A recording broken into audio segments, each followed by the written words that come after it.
नमस्ते। हम master Hari Singh broad सरकारी सीनियर सेकेंडरी स्कूल चन्नूवाला जिला मोगा में 8वीं कक्षा की छात्राएं हैं। हम आपके सामने सस्पेंस व थ्रिल से संबंधित कहानी प्रस्तुत करने जा रही हैं। सुबह सुबह राजनगर के अखबारों में लाला धनीराम की हत्या की खबर बहुत प्रमुखता से छपी थी। लाला धनीराम राजनगर के बहुत ही इज्जतदार और प्रतिष्ठित व्यक्ति थे। हर जगह लोग इसी खबर को पढ़ रहे थे और चर्चा कर रहे थे। एजेंट सिद्धार्थ भी अपने घर में इस खबर को ध्यान से पढ़ रहा था। तभी उसके मोबाइल की घंटी बज उठती है।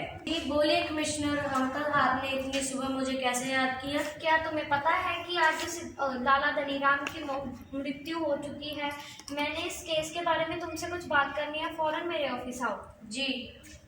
मुझे कैसे बुलाया? सिद्धार्थ, क्या तुम्हें पता है कि लाला धनीराम की आज मृत्यु हो चुकी है?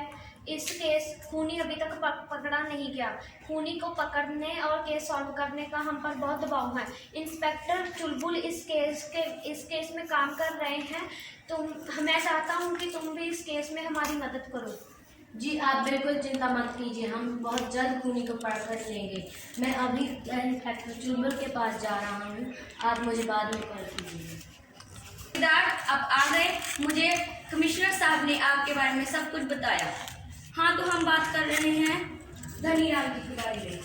धनीराम जी बहुत ही इज्जतदार और बहुत ही कड़वे स्वभाव के आदमी थे, लेकिन वो ऐसा नहीं, किसी का बुरा नहीं सोचते थे।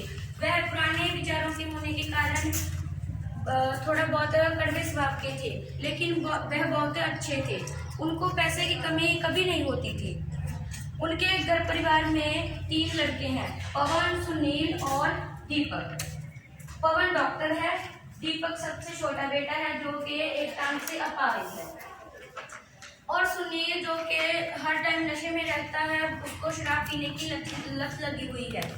वो हर टाइम नशे में रहता है और कल रात से वो गायब है, क्योंकि उसका कोई अता पता नहीं है। इसलिए यह माना जा रहा है कि वो घर से गायब है। ठीक है इंस्पेक्टर साहब, मुझे लगभग पता चल गया कि खूनी कौन है, लेकिन उससे पहले मैं उसकी लाश देखना चाहूँगा। हाँ, तो तुम मिलो। जी ठीक है।